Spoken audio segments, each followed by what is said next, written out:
Baseball is dead. Rest in peace.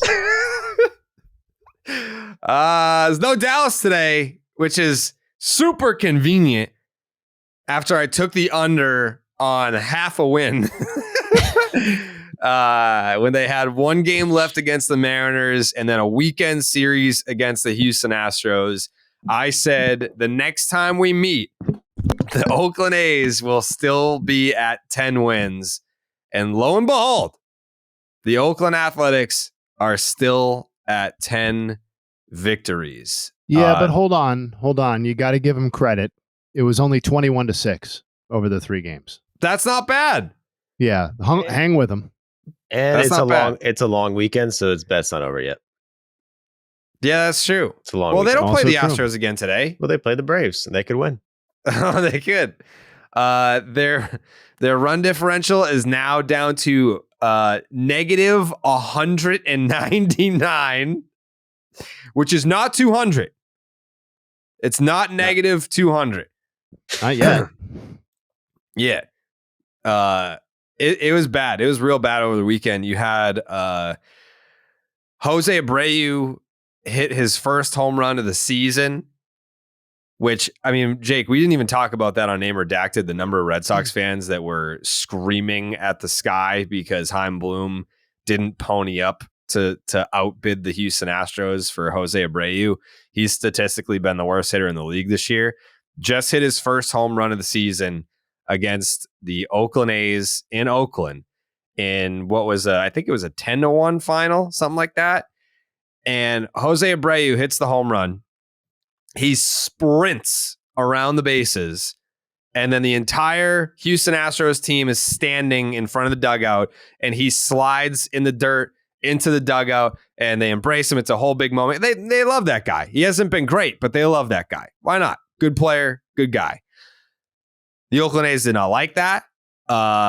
He gets thrown at his next time out there, gets smoked with a heater, and the Houston Astros Twitter account, I think they tweeted out the video of the home run. And their tweet, yes. No. This was the Yordan Alvarez second homer. He hit 2. And the caption was 10 runs in front of tens of fans. From the official Houston Astros account. And I'm sitting here saying, wow, okay, that's a shot that I don't think we needed to fire. I mean, like, leave that to us to fire the shots at the Oakland A's, not the Houston Astros Twitter account. and I saw Chris Rose was like, come on, like, we don't need this from the official Houston Astros account. They ended up deleting the tweet, and I don't know how I feel about deleting it. I feel like if you're gonna throw that shot, you've gotta like own it. The biggest lock of the century was that tweet being deleted as soon as it was sent. Like that, having worked some on that side of the ledger for social media and baseball, like, that was a massive error in judgment. And like that's something that Jared Carrabis can tweet, right? Like, that's just, to see that from a team account. I thought it was funny, but it was obviously going to disappear in a matter of minutes. So even I don't think I would do that. Like, here's as far as I went about that game. I said, I think it's time to kick the A's out of the league before someone gets hurt. It's one thing to be considered the worst baseball team of all time, but it's another thing it's another thing to have. Can I read? Oh, yes. But it's another thing to have there be no doubt about it. There's no debate here. I didn't come at the fans. Like, I think that the whole coming at A's fans and Rays fans is just a tired act at this point. It's almost like a casual cheap shot to make. Like, oh, sure, yeah, they're the team that they have no fans, right? So I don't know. It's a cheap shot because, like, yeah, we get it. Like, A's fans don't show up, but you have to go that deeper layer. Is it because they don't exist? Is it because they're fair weather? No, it's because look at their fucking team. Would you show up to support that product? I don't think that, like, you should take not that the official Houston Astros Twitter account is going to do this, but if you're going to take a cheap shot, take it at the owners. Take it at Fisher. Like, it's his fucking fault. It's not the fans' fault that the product sucks. It's not the players' fault that they just collected the shittiest players in the league and put them all on one team. Like, it's not anyone's fault besides the ownership of the Oakland Athletics, who have made a mockery of the sport by putting this roster out there and claiming that they're competing at any level. Yeah, I'm kind of surprised that A's fans got so offended by that. Because, like, yeah, there's tens of fans, but I feel like that was kind of the inference. Like, that was kind of the point. Like, no one goes to the games because the team sucks because the owners don't pay anyone, and it's a complete embarrassment, and they sold other good players. Fans. But it's a shot at the fans, and that's just unnecessary. Like, it's not the fans' fault.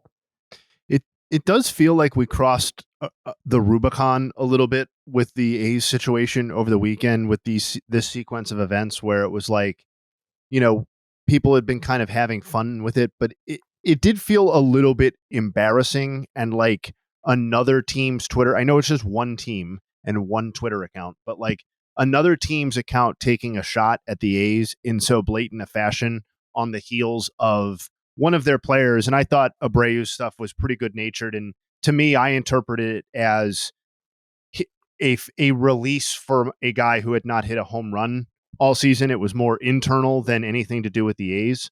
But like, they also allowed 7 home runs in this 10-1 game. And it felt more like just a show that the Astros were putting on, or kind of a carnival act, than it did a baseball game when you combine like all of these things afterwards. And like, that's what I think that's the risk Major League Baseball is running with this, that we're recording on May 29th. We have set many more months to go of this season and the A's playing baseball. And the way these things tend to go is they tend to get worse. Mm-hmm. These teams, like anybody, we've talked about it on this pod, anybody who's not nailed down has to be a trade candidate on this team, right? And so why would the team, other than like a dead cat bounce, why would this team play better than it's playing right now? I looked at Fangraphs this morning. They have the A's projected to finish 54-108. They would have to win at a 4-11. They'd have to win at a 4-11 clip from here on out to get that. That's almost impossible to imagine with this, with the way that things are going here. Like, it's becoming more disgraceful as opposed to less disgraceful. And I'm not sure I saw that part coming off of the kind of the L streak to start. Now, I know they didn't start with a losing streak, but you know what I mean? Like, it just felt like it might get better or couldn't get worse, and it's actually gotten worse. Well, let's be fair here. They got their ace coming back tonight. Mr. Paul Blackburn is back on the hump. Oh, Paulie Punch Out. So, hey, man, this is good news. He's been out for 3 months with a fingernail avulsion. I'll get you. What the fuck is that? So the vibe that I got, because I was watching the game live, was very comparable to when they were hitting these home runs. It was like they were hitting them off position players, but they were hitting them off of big league pitchers. That's the celebrations. That's exactly what I was saying. Yes. Yeah. Like, the celebrations were subdued outside of the Jose Abreu celebration, which was like hey, I finally hit one. It wasn't like, hey, fuck these motherfuckers. Like, let's go Houston up in this bitch. It was like, hey, I finally hit a home run. I'm acknowledging that I suck, and I'm kind of like making fun of myself in the process. For sure. And the A's did not like that. Even like the Jordan homers, like it felt to me like it was just like, can we please get this game over with? Like, it's an inconvenience that I have to run the bases now. Like, I thought like there was a video of Josh Donaldson from, I don't know, 5-6 years ago, where I think he was on like a rehab assignment, and I think he was like playing against like single A players or something like that. And he hit a home run and just walked back to the dugout. Like, I almost felt like we were getting close to the point of like Jordan hitting a home run, just walking back to the dugout. You're like, I'm not running the fucking bases. You can't overstate how bad this pitching staff is either. Like, we're talking about the home runs. They've allowed 96 homers this year. The gap between them and the team that's allowed the second most homers is the same as the gap between the team that's allowed the second most homers and the team that's allowed the 23rd most homers. There is no comparison to what this pitching staff is doing from a home runs allowed perspective. And I just think, I know it's a frustrating season, and I've never participated in a loser experience quite like what the Oakland A's in 2023 are bringing. But like, if you're allowing that many home runs, to take offense at Jose Abreu's home run and reaction specifically is just like, just fucking give it up, man. Yeah. Like, everybody is hitting a home run off of you. They're all just going to be like the most boring celebration. I don't know. Their It team sucks. ERA, they obviously have the worst in Major League Baseball, but they're a run and a half worse than the 29th ranked team. Their starters have a 7.19 ERA. The next worst is the Reds at 5.92. Like, they are demonstrably worse than the worst, which is crazy. Their bullpen. Hey, you know what? They kept it under 7, but still a run and a half worse than the next. You've got the Chicago White Sox are ranked 29th with a 5.07 ERA. The A's bullpen 6.50. So they are that much worse than the worst. Well, let's just keep piling dirt on. Let's put it in Let's put it in historical perspective, because I know some people are sitting here thinking, oh, 6.87 ERA on the season. What does that mean, really? Well, it would be the worst single season ERA in baseball history. Dang. Since earned runs for a team. Since earned runs became a thing, the current mark is the 1930 Philadelphia Phillies, who posted a 6.71 ERA en route to going 52 and 102 in a 154 game season. So the A's are currently on track to be the worst pitching staff by ERA in baseball history. So bad. Don't come after my Phils like that, man. Jeez. We got over that a while ago, bringing up old shit. The only team that's really, the only modern team that any of us have watched play baseball that's even in the same ballpark as this team in terms of team ERA is the 1996 Detroit Tigers. And I know nobody's going to have remembered anything about them, but they posted a 6.38 ERA. It's just, this is really bad on levels that, this is like Cleveland Spiders shit. This gets you relegated into the baseball trash can. That's so. Someone asked me yesterday. They're like, "Do you think that there is a AAA team that could play in the big leagues and perform better than the Oakland A's?" And I said, "I think that there's got to be more than one." Really? I don't know enough about the current AAA rosters to know that, but unlike that ridiculous college football question every year when we get to the national championship game, where it's like, could one of these teams beat the Browns or the Texans or whatever? And the answer is always no fucking chance. But in this case, I actually do think there are AAA rosters that would have a chance, because this is primarily a AAA roster, and calling it or maybe even a AA roster, and calling it anything else, like that's not insulting to Major League Baseball players, I don't think, because if we're being honest with ourselves, a decent chunk of these players have no business being on a MLB roster with everyday jobs in 2023. Yeah. Jesus Aguilar, I think, just got let go. Yeah. I think they just designated him for assignment. So that was like one of the only recognizable names that they had left. Like Brent Rooker is just, he is going to slug his way to a contender. God bless his heart. I hope it happens for him. That's going to be one of the happiest Jeff Passan tweet notifications that I've ever received. Brent Rooker to the St. Louis Cardinals. Thank God. Well, the more interesting question too is, what do you move Ruiz? Like, I know he's young and they just got him at last year's trade deadline, but like, what is the purpose and what is the future of this team? Because if you can, he's on track to, as Dallas has outlined, he's out on track to steal like 80 bases this year. That could play a role on any team. Yeah. Yeah. Good times.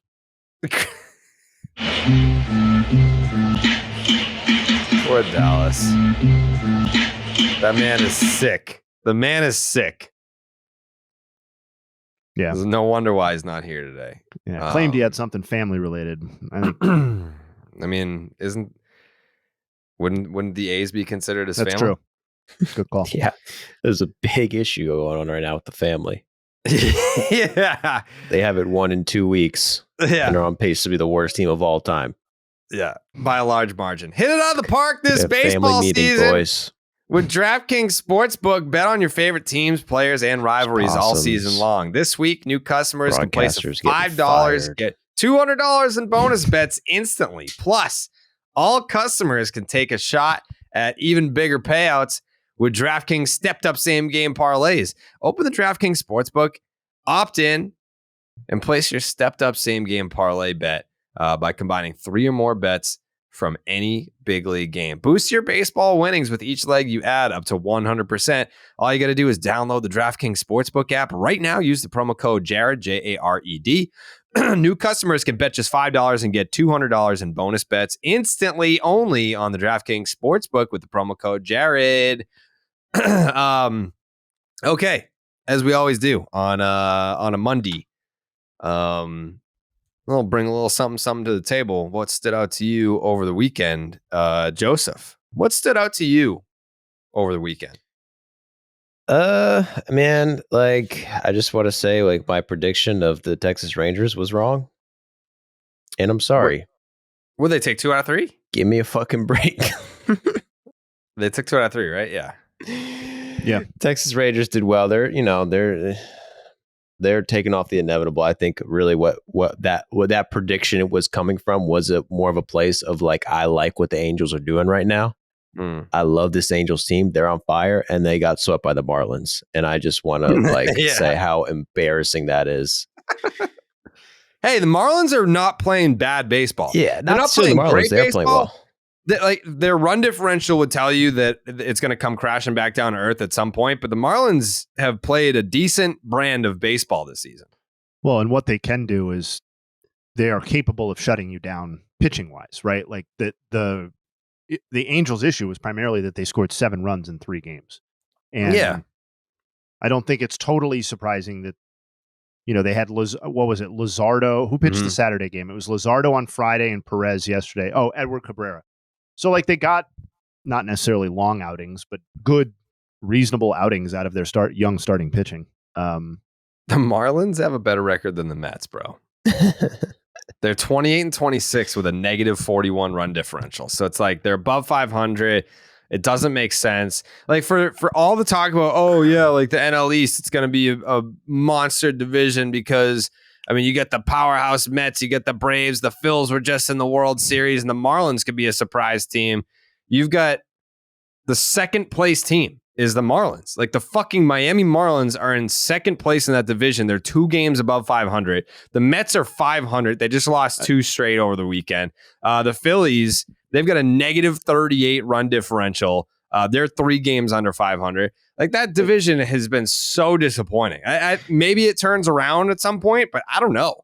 Yeah, the Marlins are 15-4 in 1-run games. So pretty good.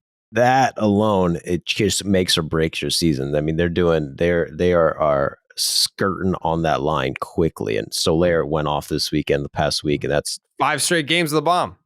Yeah. So the Marlins are looking good. In terms of the whole division, I think it's kind of interesting how like the Mets have getting so much shit, but people just kind of ignore the Phillies playing terrible. They just ignore it. And I get why, because this same shit happened last year and they went to the World Series. But at a certain point, you got to be like, all right, fix it. I feel like they got like a couple weeks left before it starts becoming like a story. Can I react? I got reactions to a few things from Joey there. I don't think I don't think it's a mystery about the Phillies at this point. I was looking at this yesterday because I think you're right that they've been flying below the radar in terms of their lack of success, and I think that's about to end. I think this team just kind of is what it is. And if I looked at its run from 2018 to 2023, like up through yesterday's loss, and outside of the first 3 rounds of last year's playoffs, they have been basically a 500 team for the better part of 5+ seasons. And I think for some pretty understandable reasons, given the star talent on that team and the investments that they made in Trey Turner, primarily this offseason, I think a lot of people got overly excited about what this team actually was and how good the roster actually was, and myself included. And I think this is kind of just a 500 team, and it's potentially less, as we're seeing right now, if its very best players are not playing at star caliber. So I think I think the Phillies are in big trouble, and I'm not expecting some significant turnaround like we got last year. I think that was a time and a place, and I think it's more likely that this is just a 500 team over the rest of the season. Yeah, it is. Yeah, I think we can all acknowledge that the Phillies are better than this. Yes, like they should but be not better much, than this. I don't think. Yeah, like it's almost like a 550 winning percentage, something like that. Like they're which I think which would be higher than they've posted basically in any season other than, what was it, like last year? They were right around that mark. Yeah. I don't know. I'm not super optimistic about this team. And the thing with the rain, like in terms of the storylines, like Joey brought up Rangers Orioles and his mea culpa there. That to me was the storyline of the weekend. Was like it was 19-8 over 3 games in terms of the run differential, but that to me both sheds light on the difference between these two teams and also overstates the difference a little bit, because almost all of that was the Grayson Rodriguez start on Friday, where he allowed 9 runs and 3 1/3. So if you I know you can't really ignore one start in a 3-game stretch, but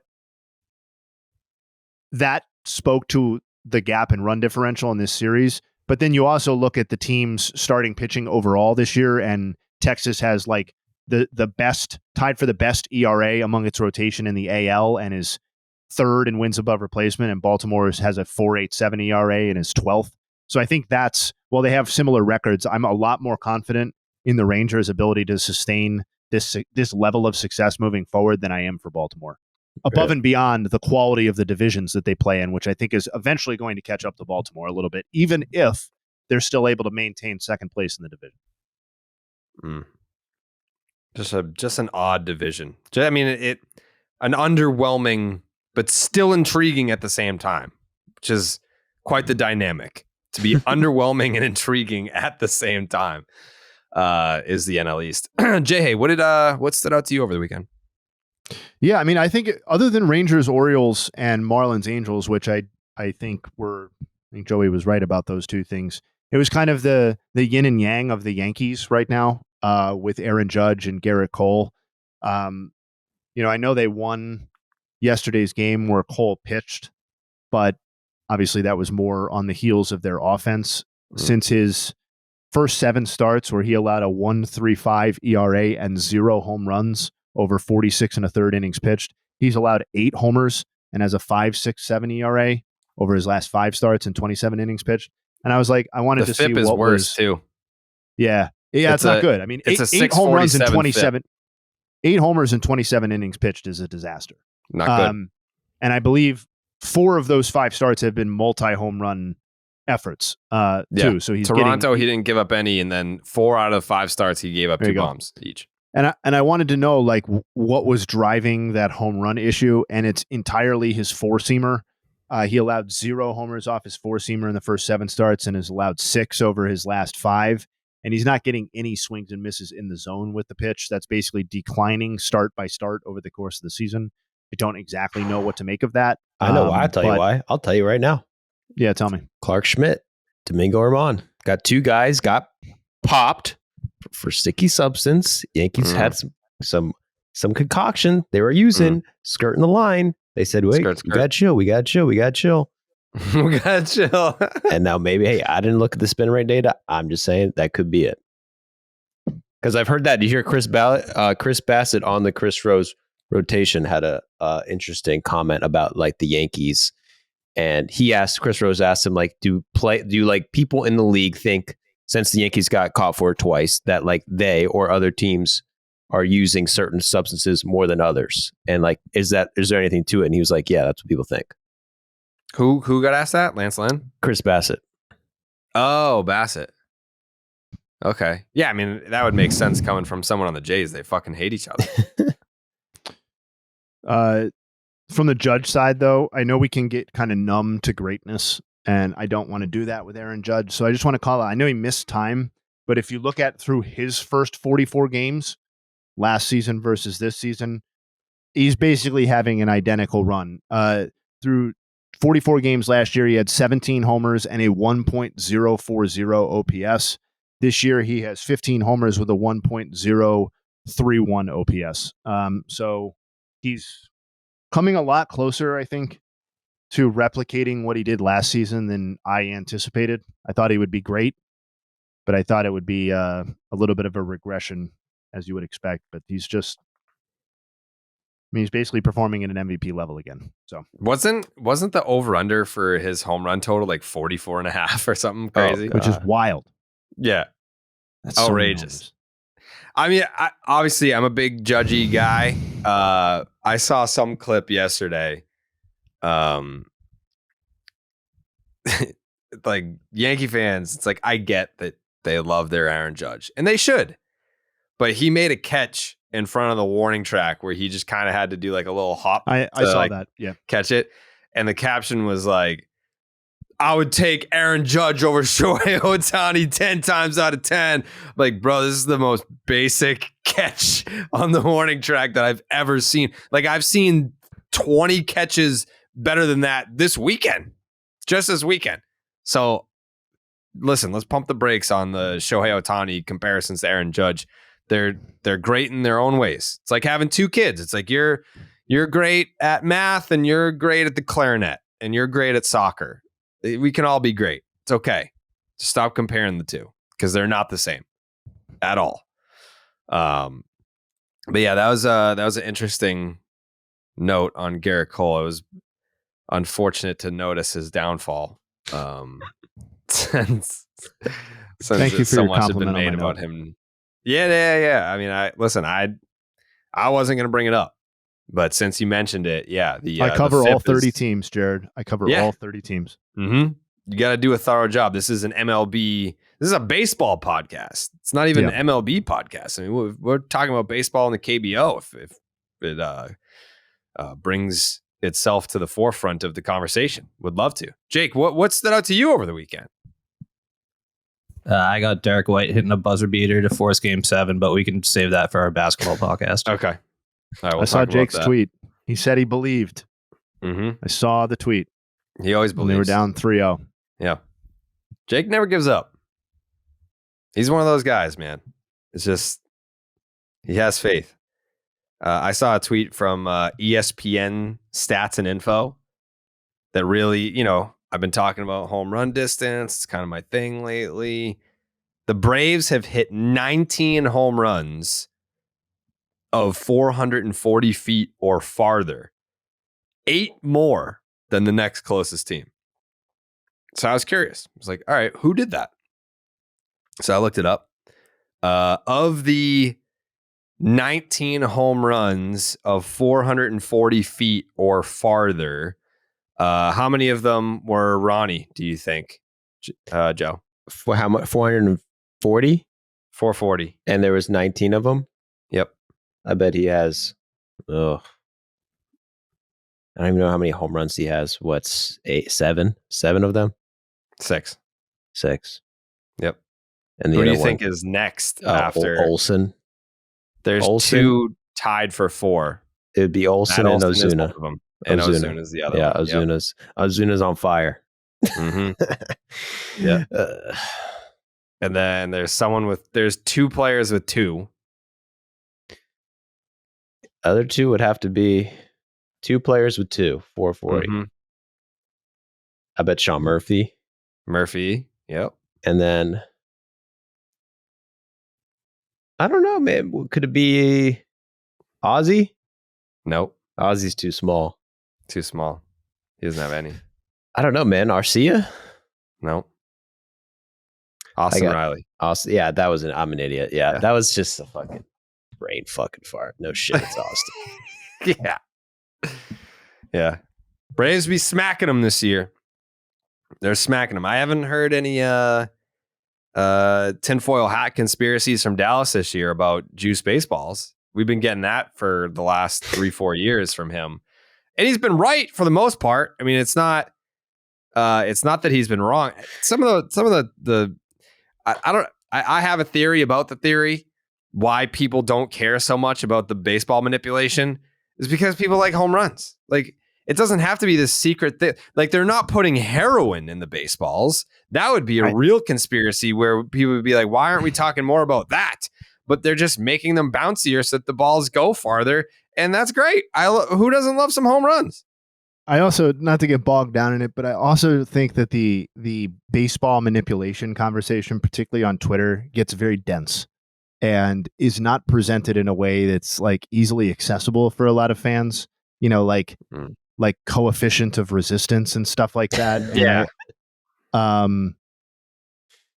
Yeah, I think you're correct that it just doesn't catch on. Most people don't give a fuck. No.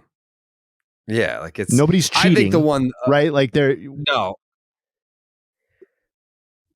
Outside of like the theory that they were juicing the balls for Judge and the Yankees, like that kind of stuff. I specifically do not believe in. I'll say that. Yeah, it's.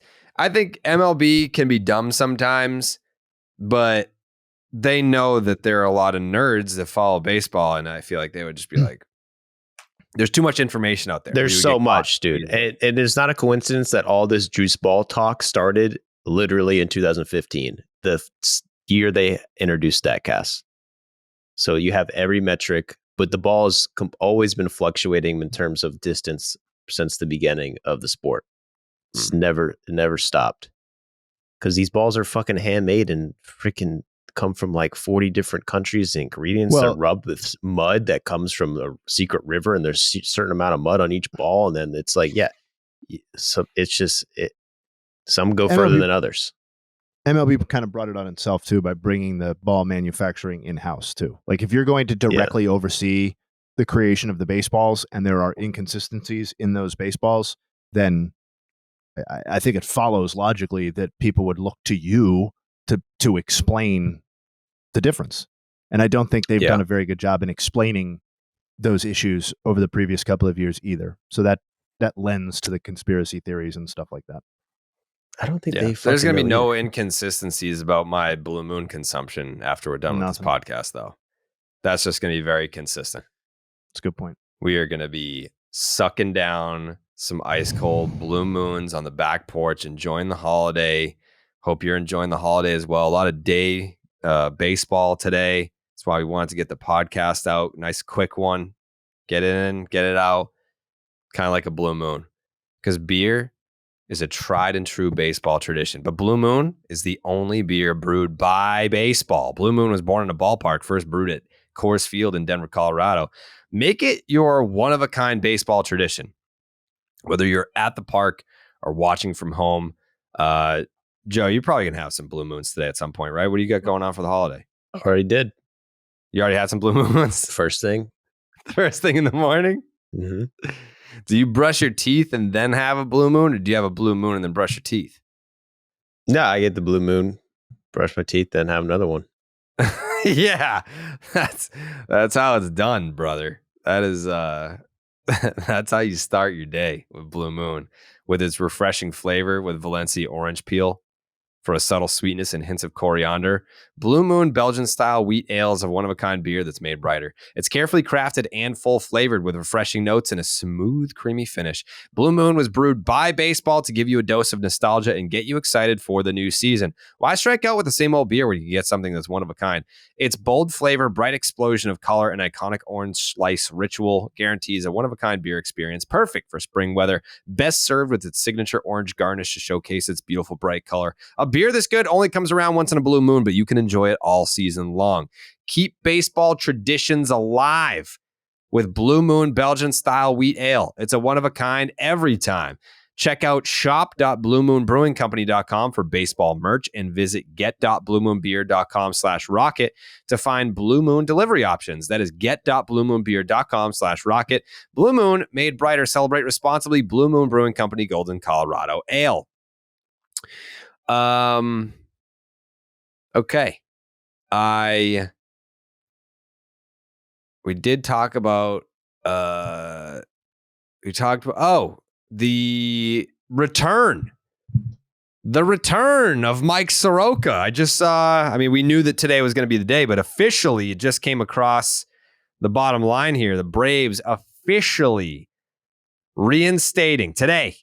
The Atlanta Braves have recalled right-handed pitcher Michael. Oh, yeah, he's going by Michael now, right? He's not Mike Soroka. He's Michael. I've always called him Michael. Michael Soroka to Atlanta and optioned right-handed pitcher Derek Rodriguez to AAA Gwinnett. Is it Gwinnett? It's Gwinnett. Gwinnett, following last night's game. I'm very excited. He's a friend of the program. Probably someone that we could get on at some time relatively soon. He's been on the podcast a few times, Joe. You'd like him. I don't know if you've... have you ever watched any of his interviews or how familiar are you? Yeah, I think I listened to one when you guys had him on back in the Dizzy. Back in the day, yeah. That was All-Star Game 2019 in Cleveland was the first time that we had him on with his dad. I remember that.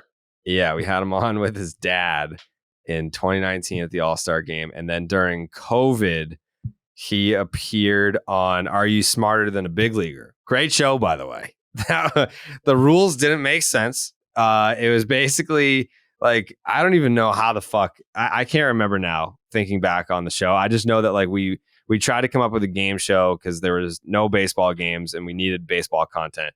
So we did Are You Smarter Than a Big Leaguer? And I don't think it was possible for the big leaguer to win. We just didn't really think it through. We were just all right, trivia show, MLB player. All right, let's go.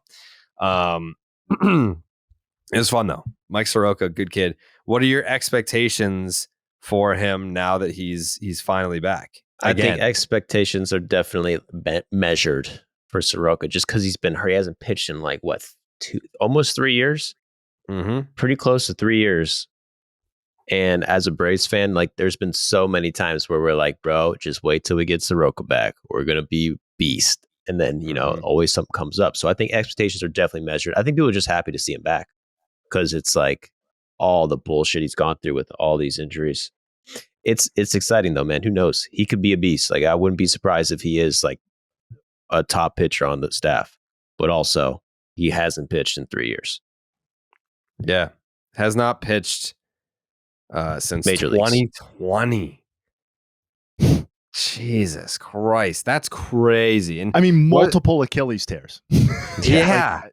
I'm not laughing at him. I'm laughing. I'm that's just an unbelievable series of events to overcome and get back to the major leagues. Yes. Fucking August 3rd of 2020 against the Mets was the last time that he was on the mound in the big leagues. Hey, I bet he wishes he signed one of those freaking predatory contracts that Acuna and Ozzy signed. Give him brave shit. I bet he wishes he had one of those bullshit contracts everyone hates on. When that clip went viral where he got named the opening day starter, was that for 2020 or for 19? I think it was 2020, right? Yeah, I don't remember that clip, but it would have to be. Yeah. Yeah. Okay.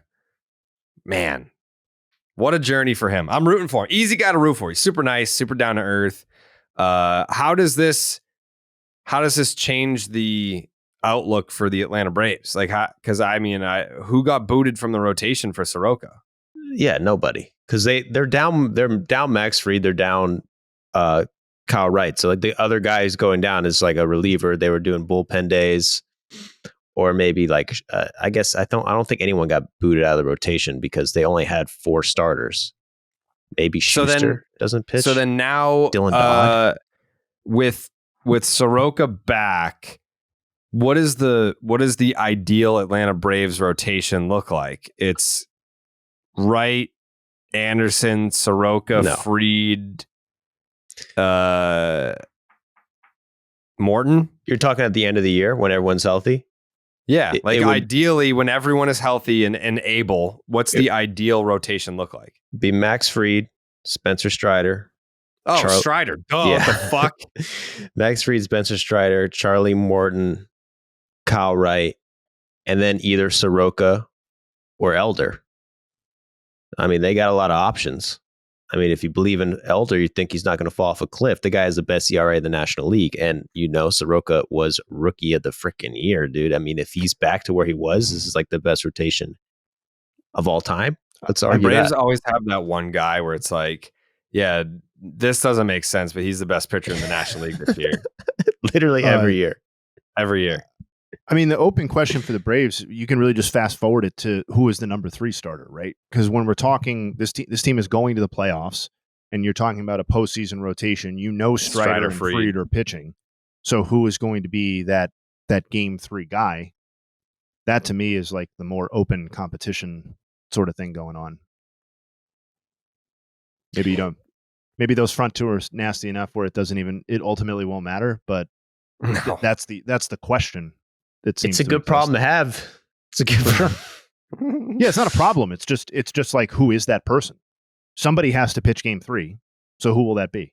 Yeah. Always, I mean, as of now, it and looks if like it's just Charlie Morton, and if it's Yeah. him, that's fine. And he's obviously pitched in plenty of those games, had a reasonable amount of success, and that's part of the reason they signed him, I'm sure. But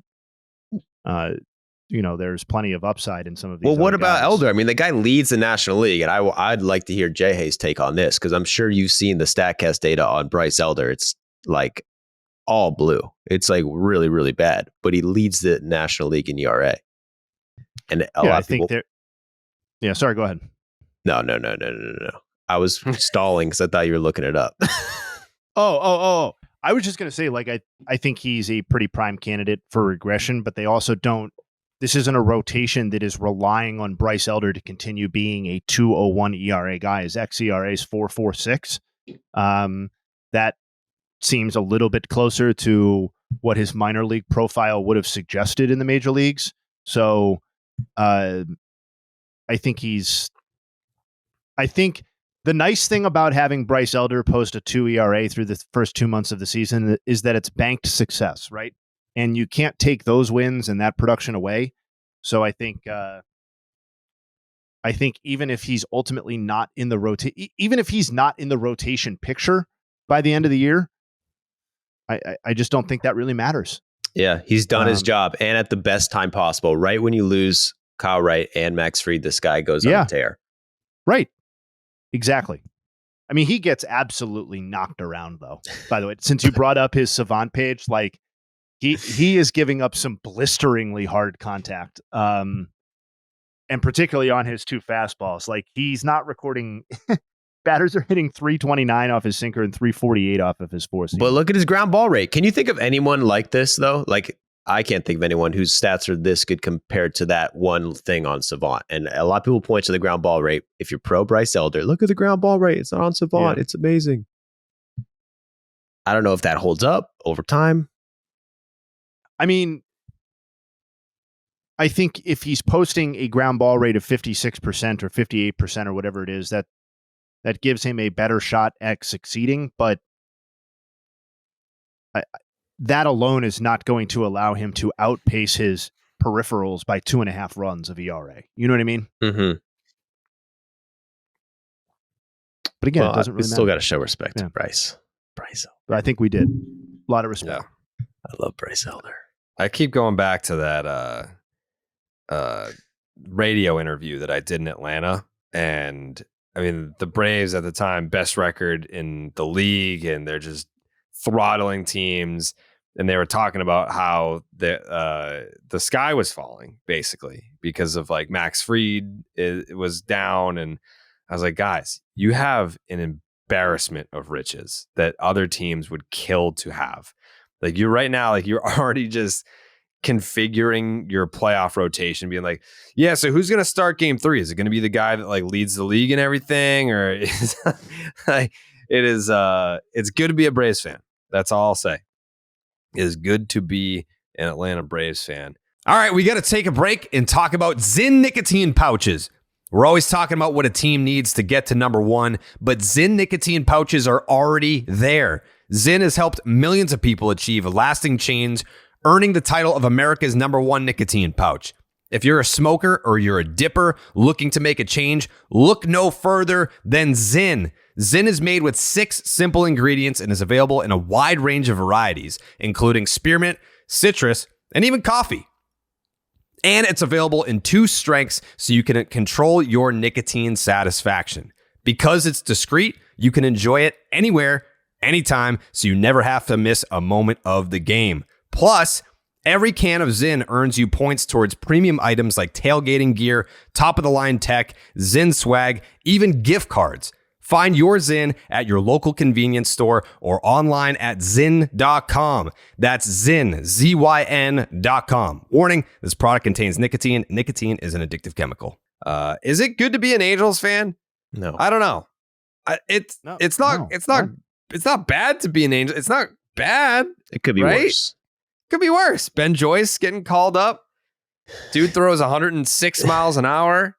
That doesn't do anything for you, Jay. Could be worse. No, of course it could be worse. We've talked about the Oakland A's at the start of the podcast. Like, it could be much worse. But to me, it's a tortured existence because I guess it's good because you get to watch Trout and Ohtani play, but I just feel like watching Ohtani play in that uniform, if you're a hardcore Angels fan, has just got to be a very stressful experience.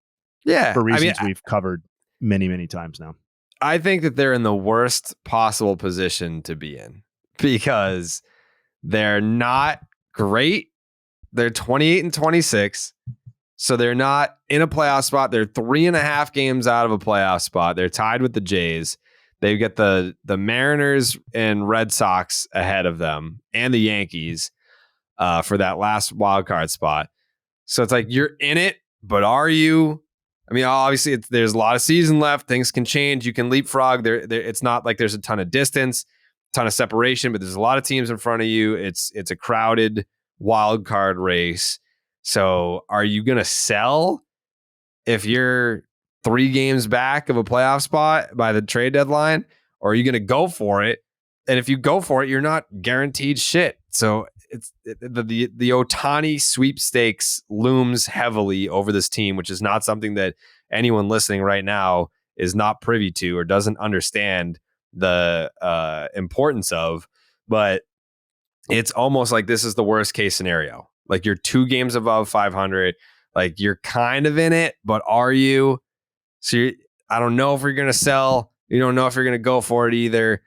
But man, that is going to be that's going to be tough. That's going to be tough. That's going to be tough. Especially, catching that sweep at the hands of what, the Marlins?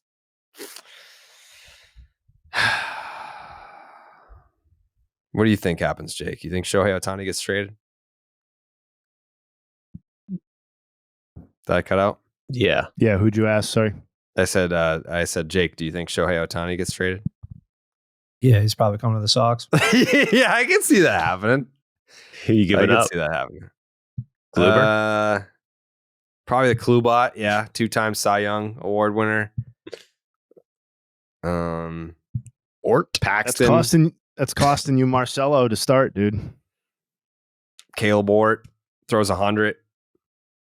I would say Kluber, Paxton, Ort. I don't think they trade him, man. Once Rendon comes back, I don't know. I don't see anything stopping these guys. Yeah. Rendon's a beast. He's actually been hitting well, but he's been hurt again. What the fuck? I think Steven Strasburg, like Anthony Rendon. Yeah. Anthony Rendon owes a big thank you to Steven Strasburg, because if it weren't for Steven Strasburg, it would be no doubt the worst contract in the sport of baseball right now. It's pretty funny. If you look back on the Nationals, we're like, all right, we're either signing Rendon or Strasburg. It's one or the other. Which one do we pick? Either way, they were fucked. The thing about Rendon is, like, he's still like a competent baseball player when he plays. It's just like it is a shocking lack of availability for the beginning of a monster contract. Like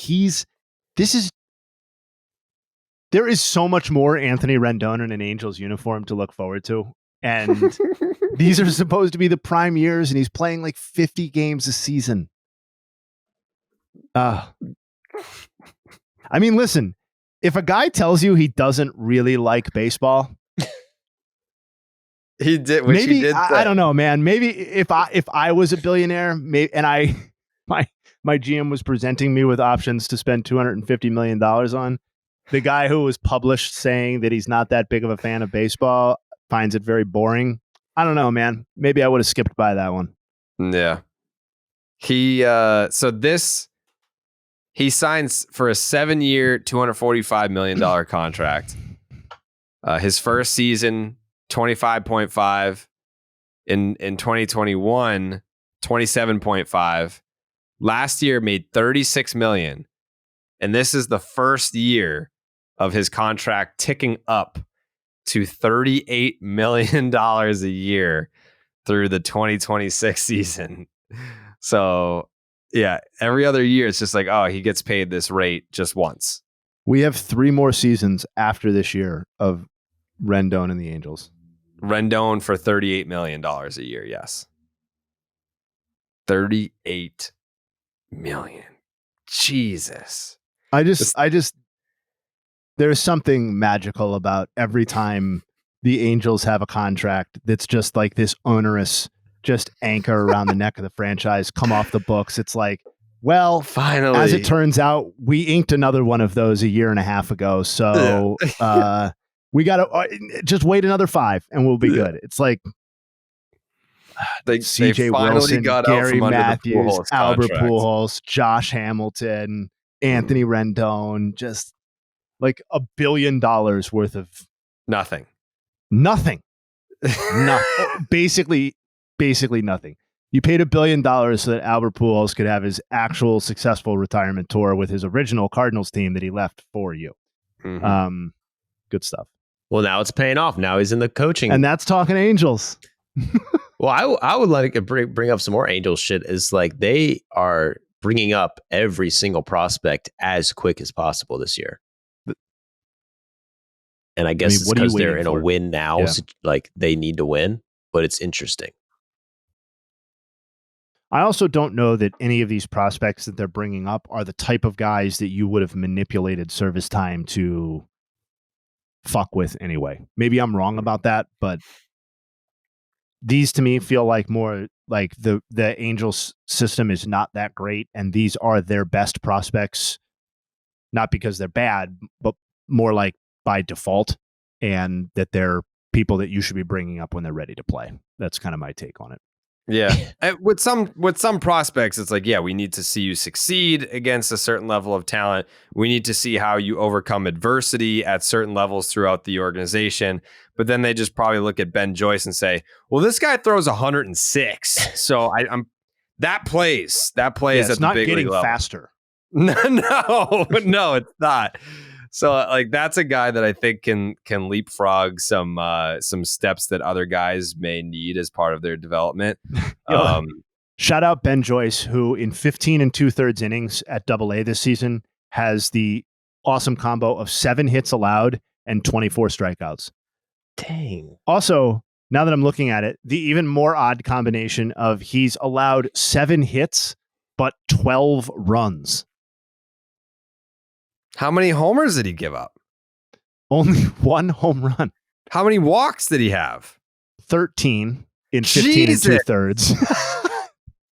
Jesus Christ. Yeah, so only 7 hits, but 13 walks in 15 2/3. So he's allowed 20 base runners in 15 2/3. So there seems to be, through my amateur scouting, to be a little bit of a control issue here. Yeah, well, you want to know that was even deeper my than question, that because Ben Joyce plays in the minor you could throw 106, where they're experimenting with a pre-tacked ball. It's like the only league they're doing. I'm going to say he can't. I'm going to say that's a no. It's the ball. It's the ball he's using in the minor leagues. Okay. He's in the one league. They're using a pre-tacked ball. A whole league hates it. It's like an insane walk rate and insane strikeout rate. Because he was in the game where context. He was in the game where they threw a no hitter and lost like 7-5. Because they hit like 4 batters, walked like 7 batters, and struck out 30 batters in one game. It was amazing. That's outrageous. I mean, like when you talk about the sticky stuff when it first kind of came out and guys were like, well, yeah, like I don't mind when pitchers use pine tar. Like I'd rather have them have the control so they don't fucking smoke me in the head. And then you start to get to the spider tack, which like they're not using it for control. They're using it for spin and for the ball to do video game wiffle ball shit. I don't know that I would have a huge issue with Ben Joyce using pine tar. Be like, listen, dude, ball's 106. Like the amount of time, like I don't think that the casual or even diehard baseball fan, you can understand how little of a moment your brain has to decide to swing, take, or get the fuck out of the way. For 106, it's crazy. Like you talk to some of these professional big league hitters, and the best ones will tell you, doesn't matter how hard you throw it, we can time it. And I believe that. Like I think that's not untrue, but we've seen guys get hit in the face. Like, did they want to get hit in the face? Are they trying to get a free base out of it? No. It's like they didn't have the time to get out of the way of that shit. I don't know. Like, eventually we're going to hit our velocity ceiling. I don't know where that is. Where do you think that is, Jay Hay? If this dude's throwing 105.5, then where is the velocity ceiling? I have to be honest. I thought we would have already hit it. Like, yeah. I'm pretty surprised to see that it's gotten to 105, 106 by 2023. So I don't know. Yeah. I don't know. I thought we were already reaching kind of the upper bounds when people were hitting 101, 102. Yeah. Turns out not the case. No. Yeah. But I think what takes away from the awe of it, like when you had guys hitting triple digits for the first time, like when we were seeing Billy Wagner and like all those guys, Daniel Bard was throwing 100 at Fenway and everyone was like, ooh, like you could hear the oohs in the crowd when he would hit 100. It's less than 15 years later. And we're looking at guys like Ben Joyce who throw 105.5 miles per hour. But then Jay Hay reads off the numbers and it's like, yeah, well, he gives up 7 hits and fucking 13 walks. It's like, it's not as cool. Like, it would be so cool if it's like, yeah, he throws 106. He's throwing 13 innings down in Double-A. He's given up 1 hit in 35 strikeouts. Like, that's what your brain would immediately go to. If it's like, what? He throws 106? That's faster than the speed of sound. Like, there's no way that the human eye can catch up to that. Well, they can, especially when it's in the zone. And if that's what Double-A hitters are doing with it, welcome to the big leagues. I don't know how that's going to go, but it's a fascinating experiment, I guess, to just fast track a guy that clearly doesn't have his control figured out. We'll see. We will see. We don't have a call from Max today, but we do need to talk about Max. Hey, did you hear? There's a new streaming service called Max.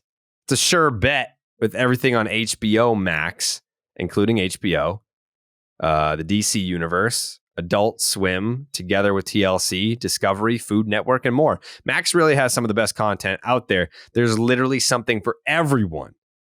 Max is where we all win. Max, the one to watch. Of course, you're going to need a subscription. So why don't you go over and visit max.com, sign up today. And also, while we're at it, we need to get Joe in therapy. We really do. We're going to get Joe some better help. We're going to make Joe a better guy. Because Baseball is Dead is sponsored by BetterHelp.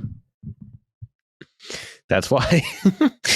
For no other reason, we're sponsored. We need to go to therapy. We got the sponsorship. Well, we need you to get right in therapy, Joe.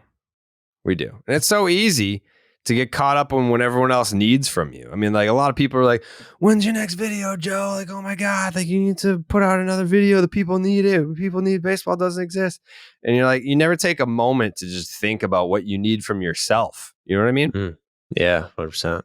But then we spend all of our time giving. It can leave us feeling stretched out and burnt out. Therapy can give you the tools to find more balance in your life so you can keep supporting others without leaving yourself behind. That's deep.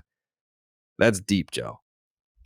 I've been in therapy since 2010. You need to get in there. You need to get in there and experience the world of therapy and what it can do for you. And if you're thinking of starting therapy, you better give BetterHelp a try. It's entirely online, which is what you are, Joe, designed to be convenient, flexible, and suited to your schedule, which is a busy one. Just fill out a brief questionnaire to get matched with a licensed therapist and switch therapists anytime for no additional charge.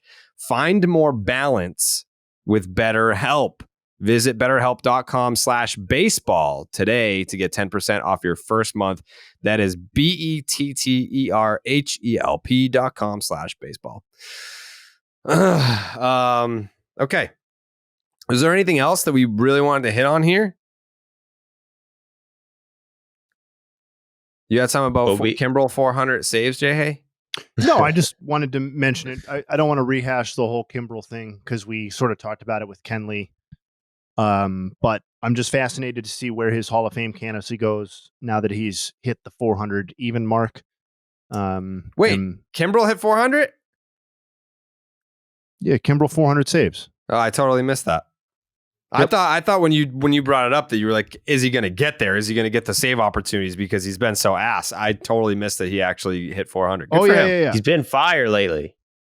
No, he's been great. And but the overarching thing that's fascinating for me about Craig Kimbrel now is just like, how do the voters deal with his Hall of Fame candidacy? Because 400 has kind of been that magical number for modern relievers, and you're going to need to kind of juxtapose that with, as we've talked about before, the fact that he's been more or less a non-entity for the last 5 or 6 years of his career. He's the Andrew Jones of closers.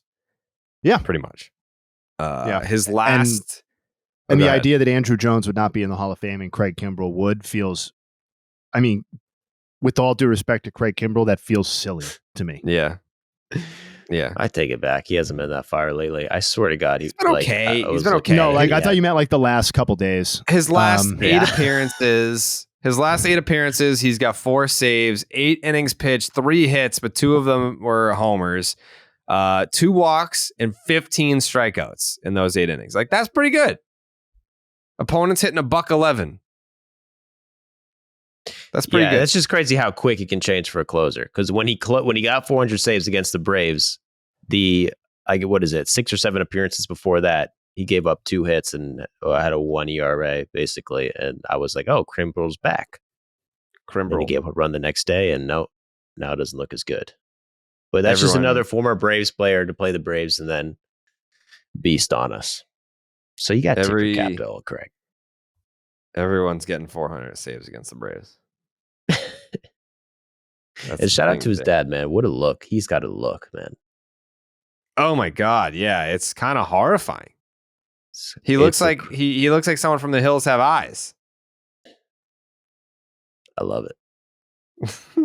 I think his dad, and I can't remember if it was Chris Sale's dad.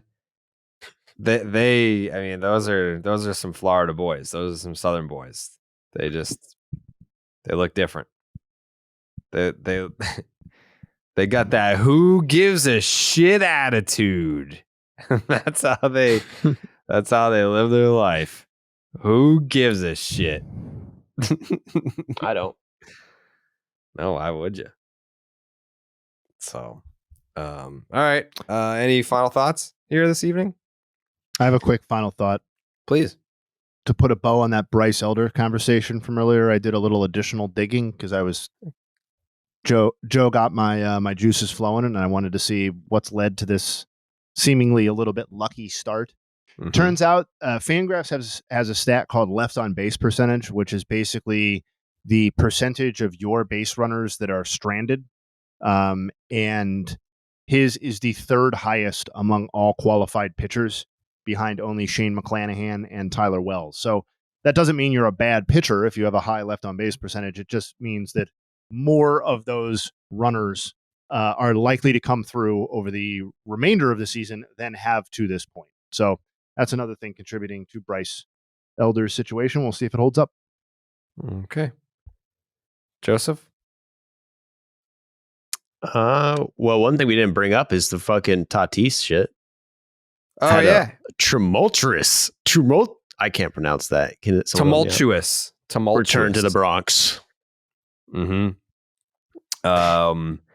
That was a weird shoving incident with Anthony Rizzo because it felt like Rizzo like shoved him and then decided it was a bad idea halfway through the shove. Yeah.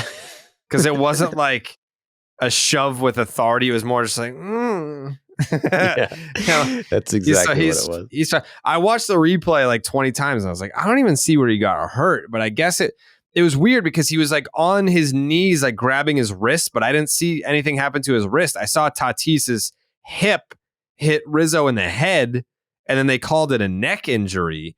But when he hit the ground, he was like holding his wrist. I was like, I don't know. That felt weird to shove him for that. I don't think that he was trying to hurt him. Like, I don't think there was anything dirty about it.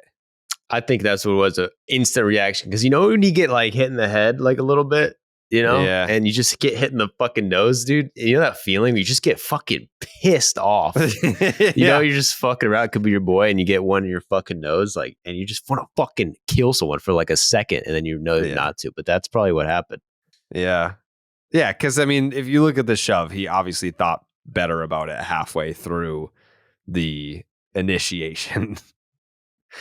Yeah. Rizzo's not that guy. He's a nice guy. I don't think he's out there trying to throw hands. But is Tatis that guy? Because he wants all the smoke. I don't think he With the wants fans. that kind of smoke. Does anyone have a problem with him taunting the fans in the outfield? Because the first time he did that, there was outroar. You just combined outrage and uproar, didn't you? Yeah, like that's what people do when they're good at podcasting.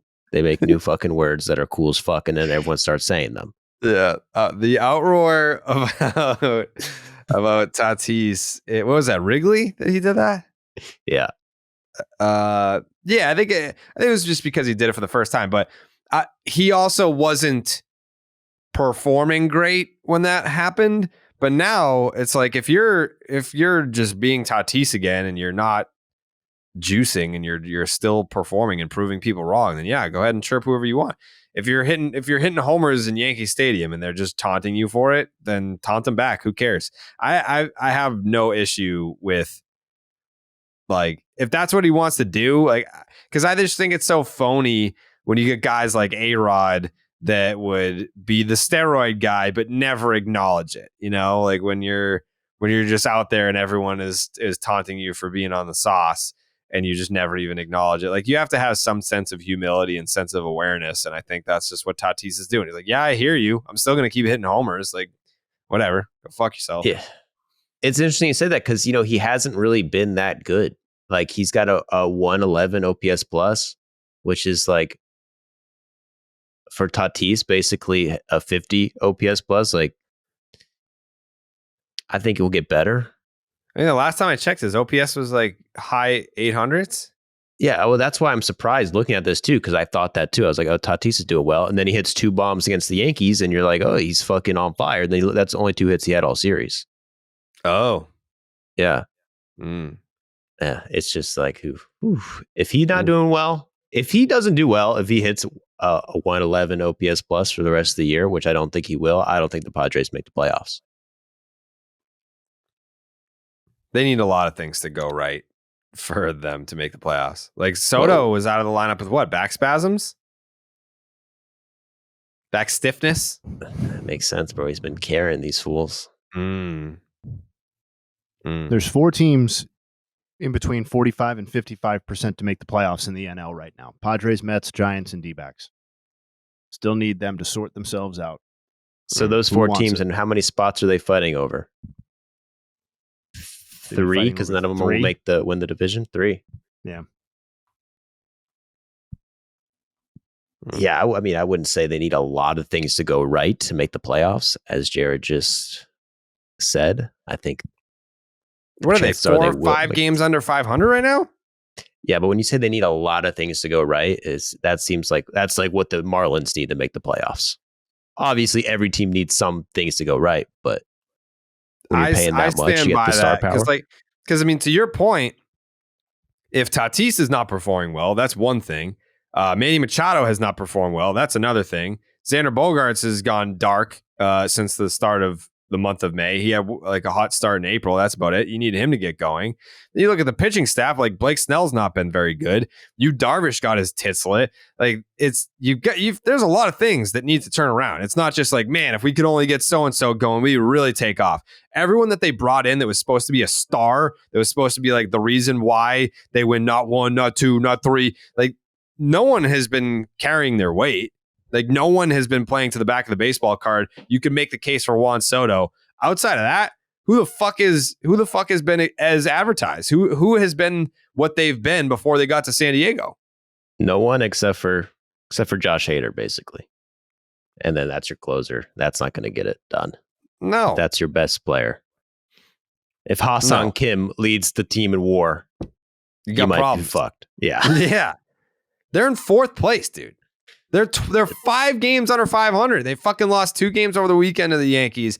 24 and 29, 7.5 back, whatever. Call the division over in the NL West. They're not winning the fucking West.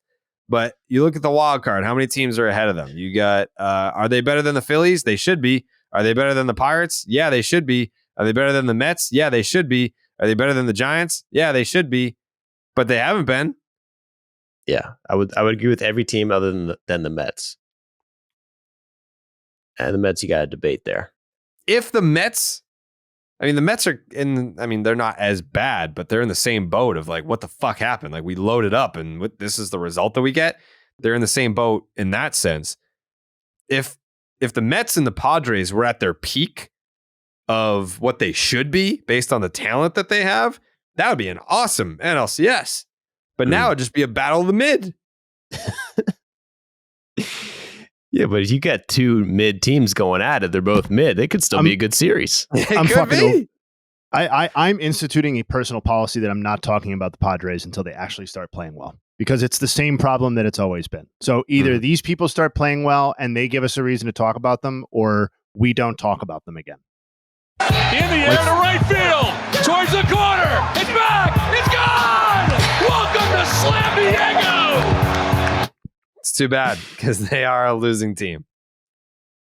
If they were in the AL Central, they'd be in 3rd place right now. The AL Central should be abolished. What a terrible, terrible, terrible division that is. That's fine. Let's pretend the Padres are in that division and lump them in there and not talk about them until they give us a reason to. That is my final thought.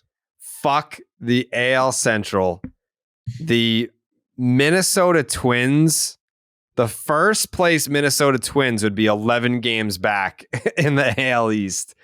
The Angels have a better record than the first place Minnesota Twins. The Mariners, the Marlins, the D-backs. It is a joke. A joke. The first place fucking Minnesota Twins would be 11 games back in the AL East. Bums. Get rid of the division. All right. Everyone enjoy your Memorial Day. Enjoy the day games today. And we will be back on Wednesday. Mio.